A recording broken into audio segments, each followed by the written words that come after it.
Hey guys, what's up? It's Danny coming at you on Sunday, and I have a special guest, my girlfriend's cat. It's Milky Way. Oh, she's not having that. So, this week we're going to be talking about gender identity. What I want to start with first is that there is a distinction between sexual orientation and gender identity. A lot of times you see like masculine women or feminine men within the LGBT community, and that's just because it's more socially acceptable to be more genderqueer within the LGBT community, whereas in the heterosexual community, people think that like if you're a girl that likes girls, you have to be feminine. If you're a guy that likes girls, you have to be if you're a girl that likes guys. Oh my god. If you're a girl that likes guys, you should be more feminine. If you're a guy that likes girls, you need to be more masculine, etc. So that's just why it's more common. But there's a very distinct difference between sexual orientation and gender identity. It's okay to be gay if you're FTM. And I mean, I guess people do it. I personally not into that. But the second thing I want to talk to you guys about is expression of gender identity, and this can be done through a really wide variety of ways. Haircuts are one of them. Like right now, I kind of have my butch lesbian punk rock going on just because I like the way that it looks, but a lot of guys that you're gonna see are gonna have more like the really short, curly, masculine haircuts. Like not necessarily curly, depending on your hair texture, but you guys know what I'm talking about. Like the little frat boy like flips and stuff are going to be really common with other trans men. Similarly, trans women are going to have longer hair. With body hair, also, a lot of trans men will stop shaving. I still shave my armpits because armpit hair freaks me out, but I haven't shaved my legs since. Well, I shaved them in May because I volunteered with the Girls Only After School program, and we had a swim day in May. So I had to shave my legs for swimsuit day because I didn't want the girls to bring it up.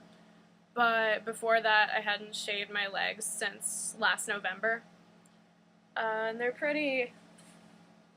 Oh no, God, my feet are disgusting. I don't really know if you can see that, but it's pretty dark and pretty long. And that's just one of the things that I do to make myself more comfortable. Similarly, trans women are probably going to shave their legs and or their armpits, just whatever you're comfortable with. With clothing, trans men are obviously going to be dressing in guy clothes, and my recommendation for that, because I can never get the sag right in like a slim straight or a boot cut or something, like my jeans all are like skinny and super skinny because I just can't get the sag, and the pants do really awkward things at my hips. So, but I also have pretty big hips for a guy. And not necessarily like tighter shirts, but they're tighter up here, but like looser through here. It's hard to explain. But through that kind of expression, a lot of guys also bind. I do not right now just because I can't afford a good binder and I don't want to hurt myself with ace bandages, so I just wear really tight sports bras all day, every day. And a lot of guys also pack their prosthetic penises, peni. I don't know what the plural of penises is, that you can buy online. There are some that are STP that have a funnel in them that you can adjust and pee through if you're passing. God, my screen just went black. That was terrifying. But if you can't afford it, you can always pack with a pair of socks, which is actually what I'm doing right now. They're just tucked into my boxers, just nice and tucked in, and it creates a little bulge at the front of your jeans. Like not too huge, but just so that there's something there and that your pants aren't all awkward in the front. Another thing I want to talk to you guys about is makeup, because I don't know if you can tell, but I'm still wearing eye makeup, and for me that's just because I like the way it looks. Like I don't perceive it as a feminine or masculine behavior. There have been a lot of days this summer where I've just not worn it just because it melts off and stuff, but if I'm trying to look nice, then I'll put it on. But, I mean, it's okay if you still want to wear makeup and be a trans man. It's okay if you don't want to wear makeup, but you're a trans woman. I mean, you are who you are on the inside, and if you feel more masculine and you know beyond a shadow of a doubt that you're a man, then you don't necessarily need makeup or not makeup to tell you about it. But, I mean, there are people that'll tell you otherwise. I actually had somebody on Tumblr ask me the other day what is the difference between a trans man and a trans woman, because they didn't know a lot about it. So, just in case that was a question for anybody else, a trans man is a man who was born female, and their transition is from female to male. And a trans woman is a woman who was born a man, and her transition is from male to female. So going along with that, pronouns are really, really important.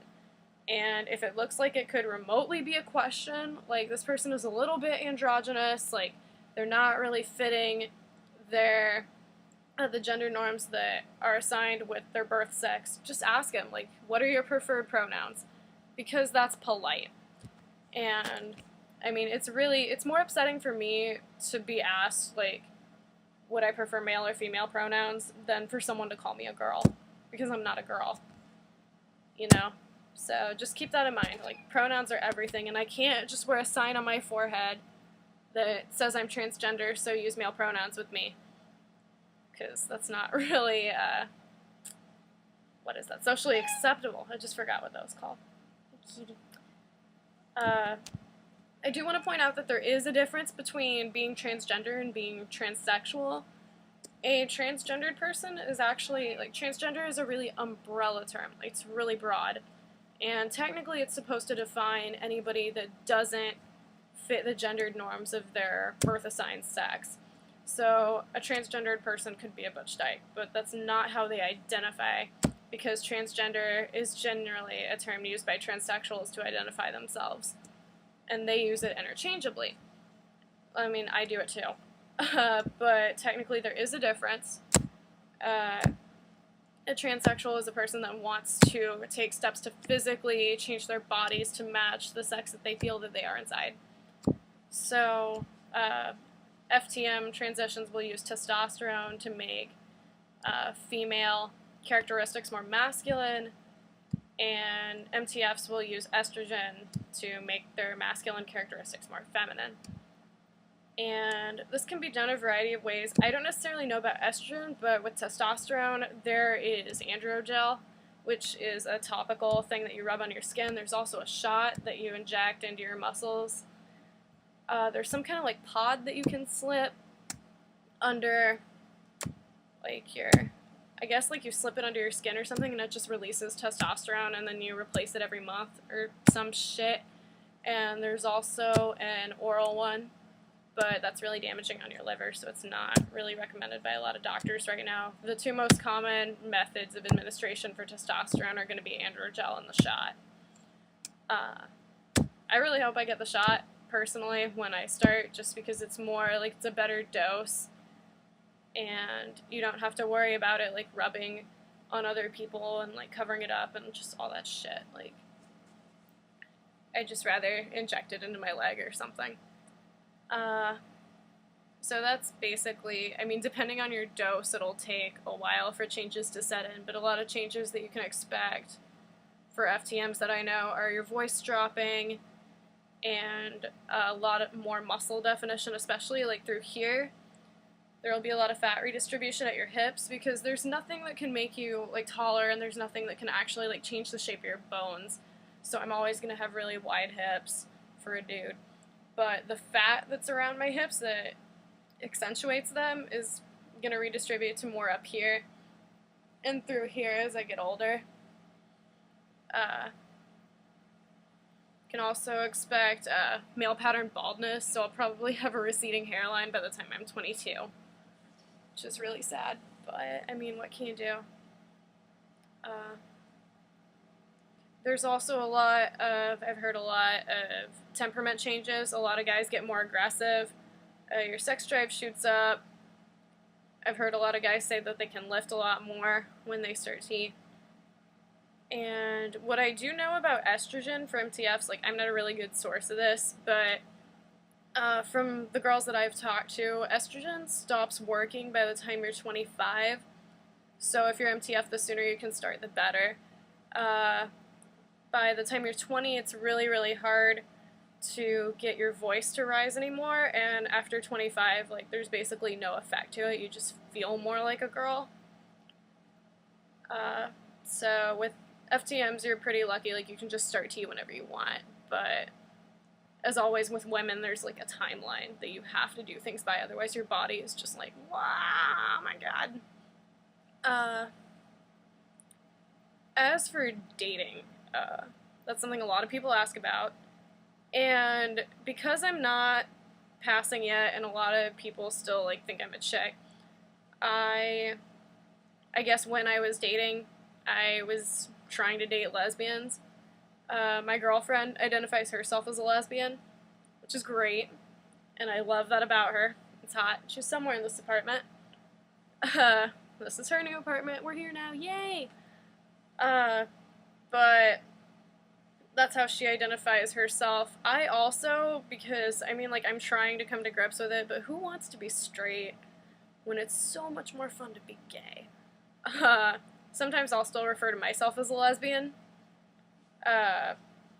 So, I mean, identity is weird like that. Like, I really couldn't tell you why I choose that other than that being straight is really boring, and I am in a relationship, unofficially engaged to a lesbian woman. So, and she will still identify herself as such even after I undergo a physical transition and change all my documents and my legal shit, which is great for her. And I really don't know how I'll identify myself because honestly, I'm mollisexual. Like, I just love my girlfriend. And I think that she's the hottest person in the world. And I just love her a lot. And that's all there is to it. You know, like, I don't really think there's an identity that goes with that. And I think I've hit all the major points that I want to talk to you guys about. Sorry this video is so long. If you guys have any questions about it, the link to my Tumblr is down there in the bottom, or you can just comment on my video. Thanks guys, have a great night, have a good week, bye, see you next week.